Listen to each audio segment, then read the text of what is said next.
So when I originally started this website, the idea was to use the 10 ox herding pictures as a depiction of the path to discovering true self, or any other term you want to use, because none of them really work. And the first group of pictures is getting a glimpse, seeing the traces of the ox, and then getting a glimpse of the ox. And that is beginning to understand the process of the way the mind works in everyday life, and where and how it's problematic. It always comes back to the dualistic aspect of the human mind, and that is that you always understand something as opposed to something else, or something as opposed to you. I have a flower, I'm here, there's the flower, and I want to understand the flower. Well, there will always be this subject-object duality. And it's deeper because we know that we are, I know that I am, but I don't know who I am. So there's a subject-object split there. And Dr. DiMartino used to talk about this ever-regressing self, that you see your shadow. And you want to know who cast it, so you step back. And you step back, and so you're ever-regressing from the self. The opposite of that is true, though. When you go into the self, there's a self that's going into what? Self going into self? So there's a distinction between that which is seeking and that which is sought. And this is a very common problem. And to understand it, I think, is really germane to getting anywhere, as opposed to somebody just telling you to do a practice. So when you realize that everything you think is only in relation to something else, it begins to reveal things to you. So when in Taoism they say, without other there is no self. Well, think about that. If I don't have other, anything else, what am I to myself? If I were to move myself into space and remove the cosmos except for whatever I am, who am I? Because I can't compare myself. I'm not this, not this, not that. How do I know who I am, or that I am, or what I am? Same as in my analogy earlier of somebody waking up in a hospital room and being fully themselves, fully conscious, fully aware, yet not knowing that they had their limbs removed because of an accident. And when they become aware of that, then the perspective of the self changes. But this everyday relativism is just how our minds work. I mean, somebody says to you, here, butterscotch, right? Your kids, butterscotch. Want to have some butterscotch? Yeah, butterscotch is great. And I remember everybody getting butterscotch. Oh, I got this wonderful thing, butterscotch, and I put it in my mouth and I went, poof, I don't like butterscotch. I don't know why. And everybody's yelling at me, what's wrong with you? It's good. Well, it's good if you think it's good. If you liked it, it's good. But, I mean, this sounds trivial, but you have to scratch the surface to get deeper. I had one of the fellows I work out with in martial arts helping me cut up a tree in my yard in February years ago. It was freezing out. And we came in the house was 74 degrees, and he went, oh, it is so nice and warm in here. He was like, yeah, it's great, Well, fast forward to that summer, and we're splitting the wood from the tree, and it's 90 degrees out. And we split the wood, we come in the house, and he goes, oh, 74 degrees, it's so cool in here. I said, I'm confused. He goes, what? I said, which one is it? Is it cool or is it warm? Well, it's relative, right? But everything is relative. And not only that, but we have a hard time getting to the point with anything. And a big example of that is using a word like love. Well, I love them. What's that mean to love them? Well, love is compassion. Well, compassion's compassion. What's love? Well, love is being protective and caring about them. Well, that's being protective and that's caring about them. What's love itself mean? And you find it's this kind of vague combination of things. I would say for myself, at this stage in my life, that love is being selfless. And so let's talk about selflessness for a second. What do we fear most as humans? we fear death. So, what is death? It's a loss of self, loss of self-awareness. All right. What do we like most in life? What do we love most in life, or want most in life? Use that word, love. It's to fall in love. To be in ecstasy. Well, what is ecstasy? What is it to fall in love? It's to lose your sense of self. To no longer have that hard barrier of me and that person, or, especially if you're a child, I'm a father, the love you have.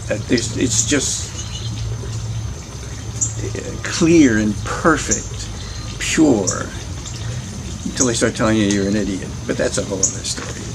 Anyway, so this is the dilemma the mind is in.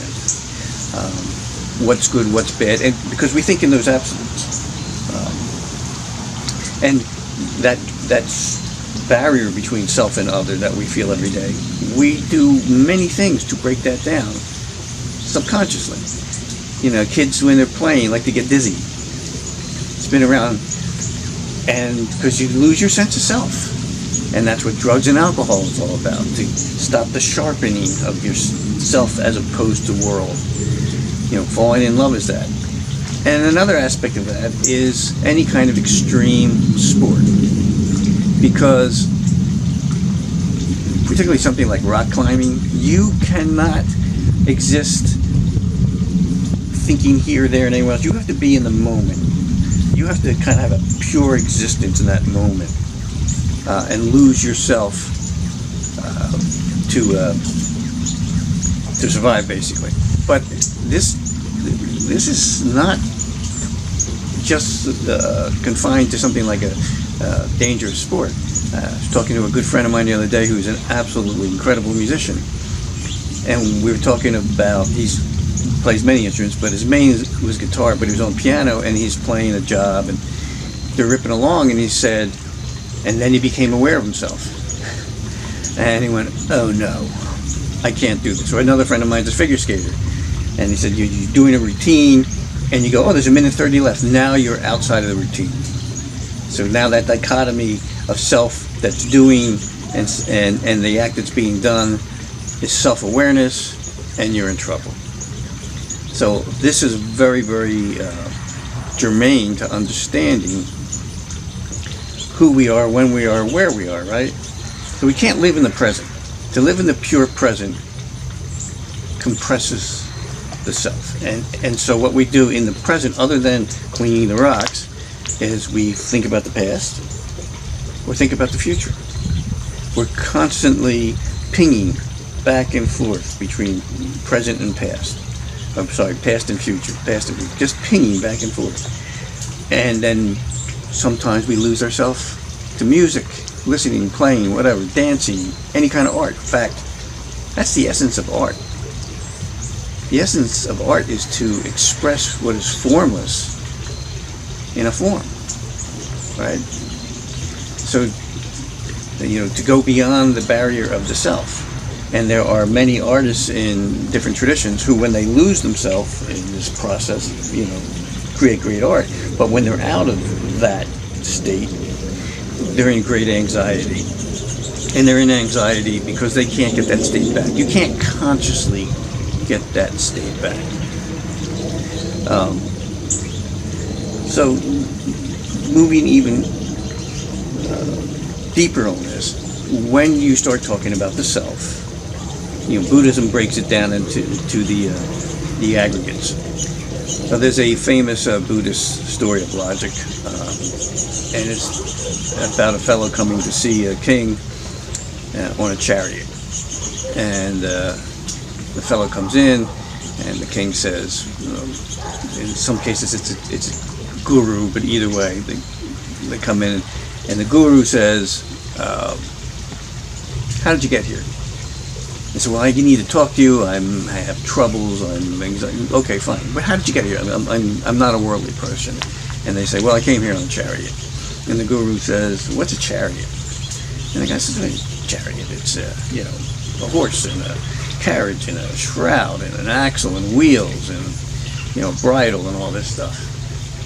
and with a platform to ride on, of course.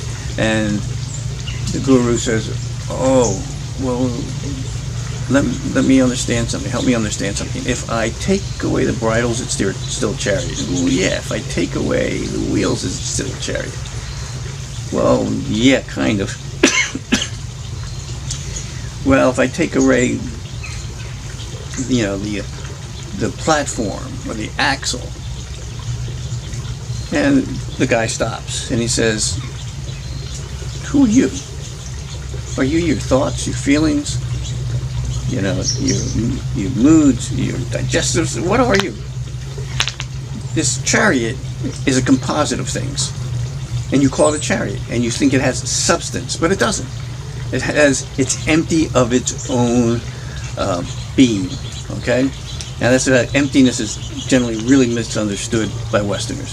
It doesn't mean that it's nothing there. It means that as a thing existing of its own substance in the universe, it does not have that quality. It is relational. It is built of other things, and then it is defined as a chariot. And he's saying, "Who are you? Which part of you do I take away before you are not you? What creates you? When do you come into being?" And so when you say, well, you want to say your emotions, and one of my favorite, in quotes, is go by feeling. You go by your feelings. Well, your feelings are generally all over the place, and they are influenced by so many things. And when people say this with me, my general comeback right away is, if I were to go on feelings, a lot of wildlife here running around. If I go on my feelings and I say, in belief, if you have to stand in a conviction and belief, all these things you posit, you position, you make them yourself.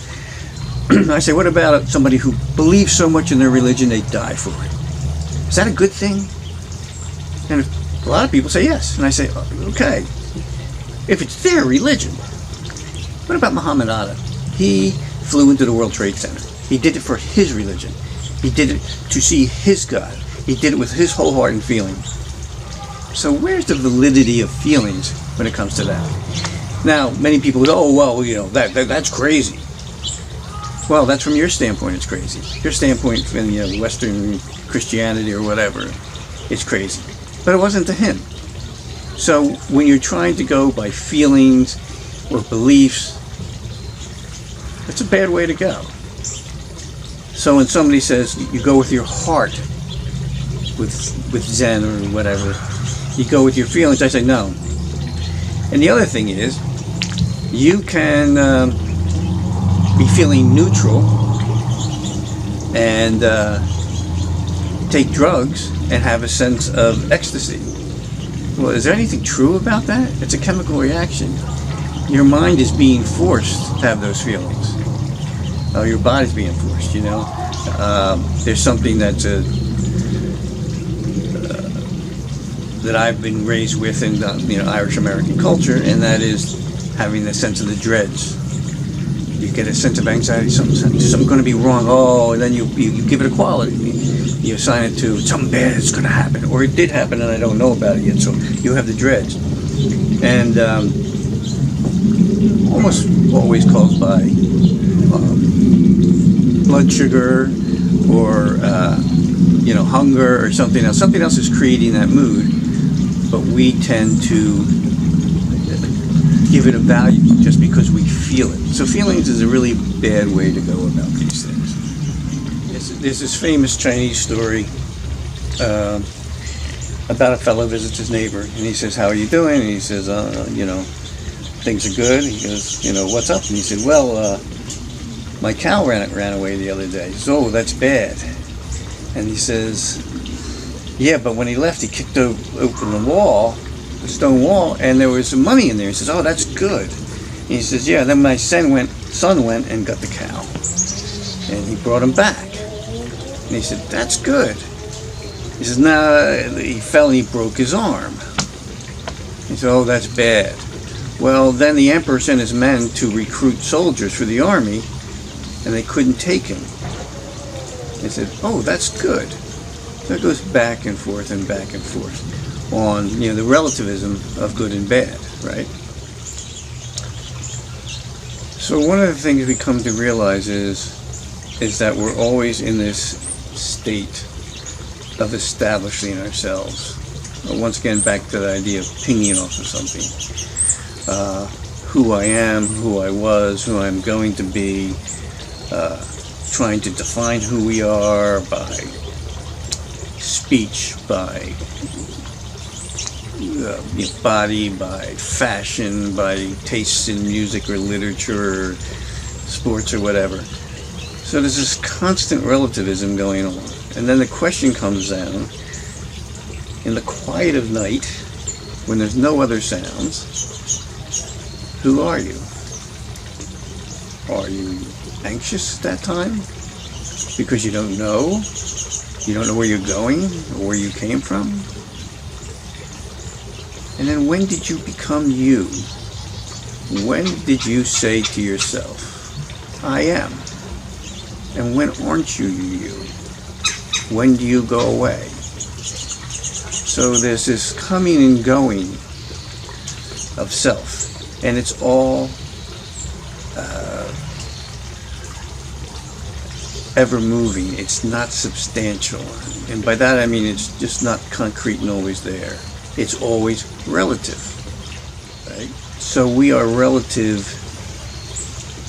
to things around us, to states around us. But what we do is, because we live in the past and the future, we carry things with us.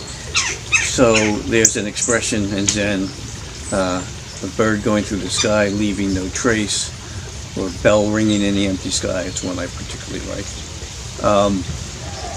We do not see things as they are and let go of them, or just observe them. We hang on to them. We have a concept of them. And a prime example of that is,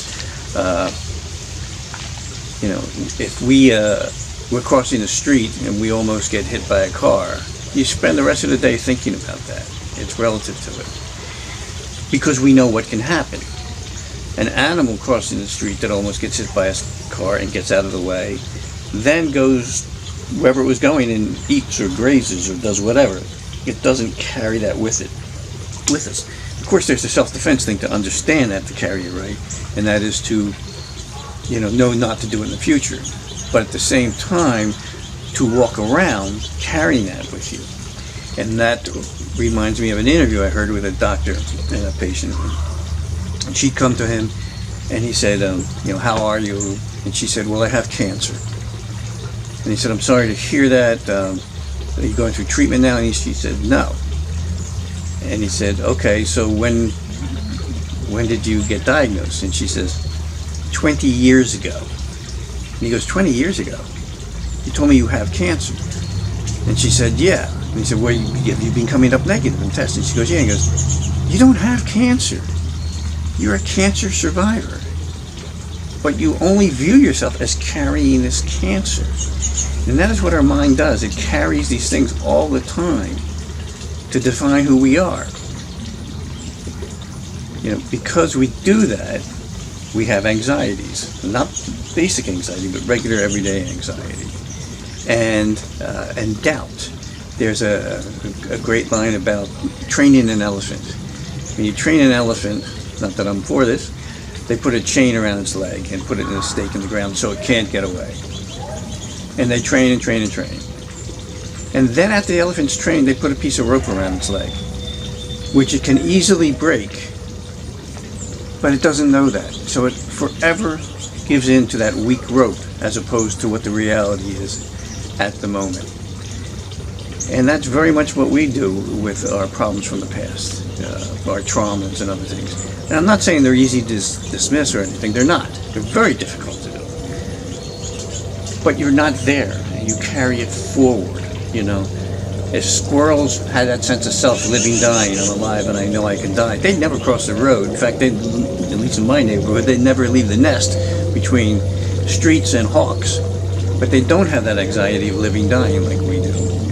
So as you begin to understand your relativism to life and death and to who you are, you begin to I don't like to use the word further along the path. You become broader in your understanding. And I really think it's important to try to do that.